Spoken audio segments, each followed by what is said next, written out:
Hello সবাইকে and welcome to explore with Preeti. আমি প্রীতি আর মহালয়ার দিনে আমি বেরিয়েছি কলকাতাকে এক্সপ্লোর করতে। পিছনেই রয়েছে বাদামতলা আসার সঙ্গের রাস্তা, সোজা এগিয়ে গেলে বাদামতলায় পৌঁছে যাব। আর সামনেই রয়েছে ৬৬ পল্লীর প্যান্ডেল। প্রথমে তোমাদেরকে ৬৬ পল্লীর প্যান্ডেলটা দেখিয়ে দিই, যেটা আমার পুরো চোখ আটকে গিয়েছিল এখানে এসে। দারুণ লেগেছে, খুব সুন্দর লেগেছে, কিন্তু দুর্ভাগ্যবশত পাস পাইনি। তবে হ্যাঁ, নির্দ্বিধায় বলতে পারি পুজোতে কিন্তু এখানে মারাত্মক ভিড় হতে চলেছে। যেমন প্রথমেই দেখতে পাচ্ছি এই যে সোজা রাস্তাটা ধরে গেলেই সামনে পড়বে বাদামতলা আসার সঙ্গের ক্লাব, যেখানে কারখানার মতন করে প্যান্ডেল তৈরি হয়েছে, পরের ভিডিওতে দেখাবো।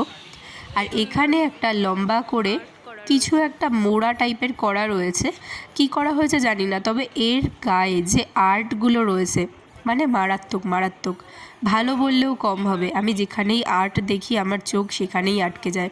আর যেই করে থাকুক এই আর্টগুলো এতটা সুন্দর, এতটা নিখুঁতভাবে ফুটিয়ে তোলা হয়েছে, মানে যিনি করেছেন তিনি নিঃসন্দেহে অনেক ট্যালেন্টেড একজন মানুষ, অনেক খুব সুন্দর লেগেছে আমার এই জায়গাটা।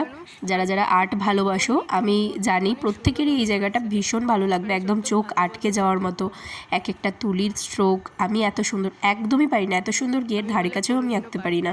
দারুণ লেগেছে, দারুণ, এই জায়গাটা ভালো লেগেছে। আর এরপরেই দেখতে পাচ্ছি প্যান্ডেলের দুটো পাশে এরকম কিছু থাক মতন করা রয়েছে, আর থাকের মধ্যে বস্তায় করে শুকনো লঙ্কা রাখা রয়েছে। আর পাশে একটা কৌটো রয়েছে, সেটাকে হয়তো গুঁড়ো লঙ্কার কোনো একটা কিছুকে বোঝানোর জন্য রাখা রয়েছে। বাট যেটাই হোক, বস্তার মধ্যে কিন্তু রিয়েল লঙ্কা ছিল। হ্যাঁ, বস্তায় কিন্তু কোনো ফলস লঙ্কা ছিল না, প্রত্যেক কটা বস্তার মধ্যে সত্যি লঙ্কা রয়েছিল। উপর দিকে আরও একটা ঢোল বা কিছু টাইপের রয়েছে, জানি না। আর এখানে রয়েছে উল্টোনো পৃথিবী টাইপের, ইউরোপ, প্যারিস, আফ্রিকা, আরও অন্যান্য জায়গার নামগুলো লেখা ছিল। আর ভালো লেগেছে। এবার চলো এগিয়ে যাওয়া যাক। আমরা এখন আস্তে আস্তে প্যান্ডেলের দিকে এগিয়ে চলেছি।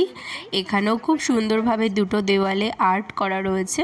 আর এখানে কচি বাঁশ দিয়ে সুন্দরভাবে একটা বড় চওড়া ফ্রেম করা হয়েছে। এটা খুব সুন্দর লাগছিল সামনাসামনি থেকে। ক্যামেরাতে হয়তো অতটা সুন্দর আমি ফোটাতে পারিনি, কিন্তু সামনে থেকে ভীষণ ভালো লাগছিল। আর দুপাশে এরকম কিছুটা ফাঁকা জায়গা আছে, এখনও তো কাজ কমপ্লিট হয়নি। হয়তো মনে হচ্ছে এখানটা কিছু বাজারকে রিপ্রেজেন্ট করার চেষ্টা চলছে। পিছন দিকে দেখতে পাচ্ছি অনেক ব্যবসায়ী বাজার করার জন্য দাঁড়িয়ে রয়েছে, পুরো ড্রয়িং করা রয়েছে।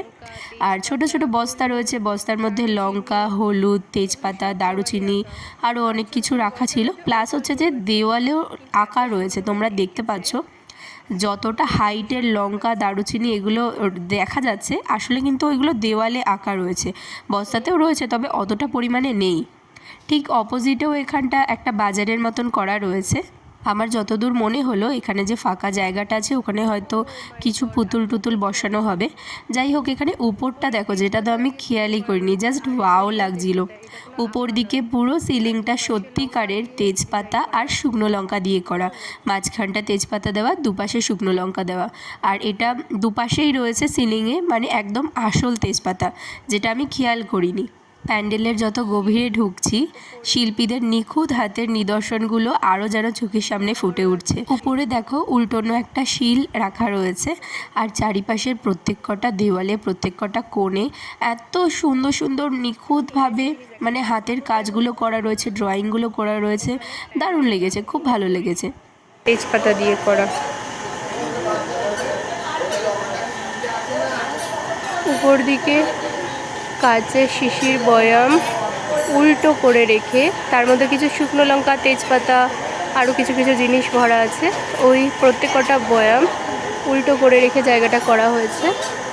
আর ঠাকুরের পিছন দিকে, যেটা চালচিত্র বা কিছু একটা বলে, আমরা তো ভিতরে যাওয়া অ্যালাউ নেই, তবু যতটুকু দেখা যাচ্ছে যে এইখানটাও তেজপাতা দেওয়া রয়েছে, এবং ভিতরে ছোট বয়ামের মধ্যে, মানে বৈরমের মধ্যে, ওই বৈরম কৌটো যাই হোক, তার মধ্যে তেজপাতা, শুকনো লঙ্কা রাখা রয়েছে। ওয়াও! আর আর্ট নিয়ে কথা হবে না, দারুণ। উপর দিকে যে জায়গাটা রয়েছে, এক্স্যাক্টলি এই জায়গাগুলো, এগুলো আমি খেয়ালই করিনি। এগুলো সত্যিকারের দারুচিনি বসিয়ে জায়গাটা করা হয়েছে। খুব সুন্দর লাগছিল, অনেকটা নিচে দিয়ে দেখছিলাম তো বুঝতে পারিনি। আর এখানে মা গৌরী আর শিব ঠাকুরের পাকশালার কিছু দৃশ্য ফুটিয়ে তোলা হয়েছে। মোটামুটি ওভারঅল আমার প্যান্ডেলটা ভীষণ ভালো লেগেছে। মাতৃ প্রতিমা এখনও দেখা যাবে না, পঞ্চমীর পর থেকে দেখা যাবে, পঞ্চমীতেই এটার উদ্বোধন রয়েছে। তারপরে আমি এইটুকু আন্দাজ করতে পারছি যে এই প্যান্ডেলে কিন্তু মারাত্মক ভিড় হতে চলেছে। বাড়ির সবাইকে নিয়ে রেডি থেকো। ৬৬ পল্লীর এই প্যান্ডেলটা কিন্তু অবশ্যই ঘুরে যেও, না ঘুরলে কিন্তু পুরোপুরি মিস করবে। আমার অসাধারণ লেগেছে, খুব ভালো লেগেছে। তো এই ভিডিওটা এখানেই শেষ করছি। নেক্সট কোনো ভিডিওতে নেক্সট কোনো প্যান্ডেল নিয়ে আসছি। টাটা।